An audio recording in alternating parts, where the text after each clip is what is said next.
आपके भाई ने जो 2.5 साल पहले एक लड़ाई शुरू की थी, पर तब वो हताश हो गया था, परेशान हो गया था, मायूस हो गया था, क्योंकि तब वो ऑनरेबल सुप्रीम कोर्ट नहीं जाता था। जो पुराने साथी हैं, जिस लड़की का मैंने पॉडकास्ट किया था, हिना बेनजीर का, फाइनली उसको इंसाफ एक दायरे में भले रहते हुए, एक लिमिट में रहते हुए मिलता हुआ साथियों नजर आ रहा है। 2.5 साल पहले आपके भाई ने एक मुस्लिम महिला को एक राय दी थी लीगल, लेकिन तब आपका भाई खून का घूंट पी के रह गया था और उस मुस्लिम महिला की मदद नहीं कर पाया था, क्योंकि मामला सुप्रीम कोर्ट का था।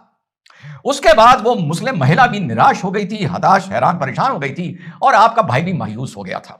पर उसके बाद कड़ियां जुड़ी और आपके भाई ने ऑनरेबल सुप्रीम कोर्ट में जाकर वकालत करनी साथियों शुरू हुई। उस महिला ने आपके भाई को देखा और आपके भाई से पूछा, आप तो सुप्रीम कोर्ट आने लगे हैं, तब तो आप ही मेरी मदद कर सकते हैं।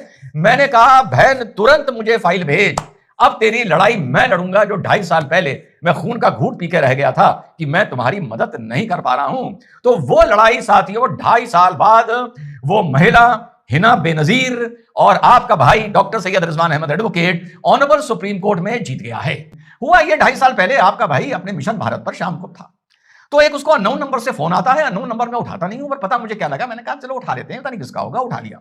उधर से एक महिला बोल रही थी, नाम पूछा, कहने लगी मीडिया ने आपका नाम बताया है। रिजवान भाई, मैं बहुत से मुस्लिम वकीलों के पास गई हूं, किसी ने भी मेरी मदद नहीं करी, पर मुझे मीडिया के एक आदमी ने बताया कि एक बंदा है जो तुम्हारी मदद कर सकता है, तो बस मैं अल्लाह का नाम लेकर आपको फोन कर रही हूं, मदद करेंगे? मैंने कहा मामला क्या है? उसने कहा तल्लाके हसन मुझे दिया गया है। मैंने कहा देखो बहन, तल्लाके बिद्दत खत्म हुआ है, तल्लाके हसन अभी इस देश में सुप्रीम कोर्ट की कॉन्स्टिट्यूशनल बेंच ने इसमें कोई भी टिप्पणी नहीं करी है। मुझे नहीं लगता कि इस मौके पर तल्लाके हसन को चैलेंज करने की मैं स्थिति में हूं। वैसे तुम मुझे अपना तलाकनामा भेज दो। उसने मुझे अपना तलाकनामा भेज दिया। 11 पेज का तलाकनामा था। जब मैंने तलाकनामा खोला और 11 पेज का पढ़ा और वेट करता रहा, अब आएगा, अब आएगा, अब आएगा, तो मेरे साथियों मेरे पैरों तले जमीन निकल गई। मैंने कहा कि भैया इस तलाकनामा पे हस्बैंड का तो नाम ही नहीं है, हस्बैंड तो उसका वकील है। उस वकील हस्बैंड के तौर पर उसके ब्याह पर उसके एक एडवोकेट दोस्त ने, मिस्टर जे एम अख्तर ने, इस लड़की को तलाक दे दिया, ये कह के कि आपके हस्बैंड ने मुझे ये पावर दिया है आपको तलाक देने का। मैंने पलट के उसे फोन किया, मैंने कहा ये क्या है भाई, ये क्या मजाक हो रहा है?